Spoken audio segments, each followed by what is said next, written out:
Hello mga mi! Welcome to my channel again! For today's video naman ay ipapakita ko sa inyo ang ginawa naming DIY sa TV wall namin gamit itong mga na-order ko lang sa Shopee. Magbuwan na rin pala nang hindi pa namin naikabit ito gawa nang wala pa kaming budget. Pero nung nakaipon na unti, eto, nag-check out na din ako sa Shopee at nabuo na namin yung order namin. So, ito na nga.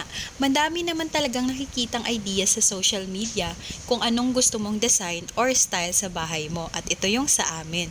Pasensya na po kung hanggang dito pa lang ang editing skills ko, pero at least every videos na ina-upload ko, may progress. So, ito na mga mi. Dahil wala ring pasok si Mister at Sabado, at since ako ay naka-work from home naman, so ito na nga yung ginawa namin, our next project sa bahay, na mapaganda kahit papaano yung dito sa side ng TV namin. Dahil yun nga, ilang buwan na ding nakatenga itong aming kahoy na nakadisplay lang dahil di pa nakompleto yung mga gamit. Pero ngayon makikita nyo, unti-unti nang kinakabit at mabubuo na yan. Maganda na din ang kinalabasan niya. Para sa amin, isang magandang accomplishment na rin ito sa amin since nagawa naman namin ng maayos at kudos sa aking mister na matyaga at masipag sa ganito, kaya maganda ang naging resulta. Pero actually, di pa rin siya tapos dahil kalahati pa lang ng panel ang naikabit gawa ng nakulang. So, o-order pa muna ulit para mas maganda lalo tingnan kapag buong panel ang nakapalibot sa TV wall namin. O, diba? Kahit half pa nga lang na-amaze din ako sa result. Nakakatuwa talagang tingnan na kahit sa paunti-unting gawa, at the end of the day, masayang fulfillment na rin ito sa amin dahil kahit papaano nakikita namin yung pinagpagura namin at unti-unti din kaming nakakausad. Yung mga pinaghirapang kitain na pera ay dito talaga namin sa bahay nilalaan. Sobrang masarap talaga sa pakiramdam. Maraming salamat talaga sa Panginoon sa provision niya sa araw-araw dahil siya lang din naman talaga ang nagbibigay sa atin ng kakayahan na kumita.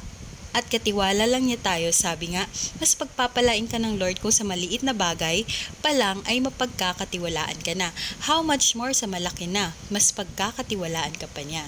At kung may balak rin kayong magpaganito sa munting tahanan ninyo, gamit yung mga ginamit din namin dyan, you can see the link below on my description tab. So, nagdidikit na lang po si Mister ng PVC wall panel 3D wallpaper design ngayon. Puti ang binili ko mga mi kasi team puti rin ako. Gusto ko maaliwalas sa mata ang makikita ko. So, at least habang manonood ka ng TV, ang sarap na sa mata dahil maganda design ng TV wall.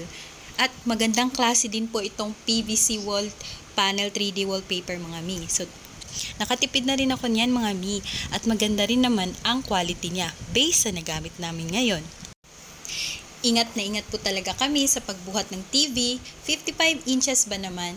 Blessed na rin po kami dahil hindi kami gumastos sa TV na ito dahil napanalunan ko lang po ito sa raffle nung nag-Christmas party kami sa company namin last year. Latest model pa siya ng Samsung.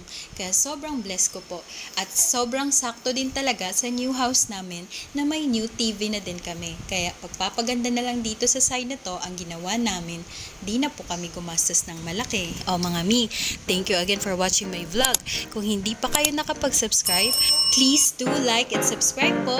It will be very much appreciated. Thank you and God bless po!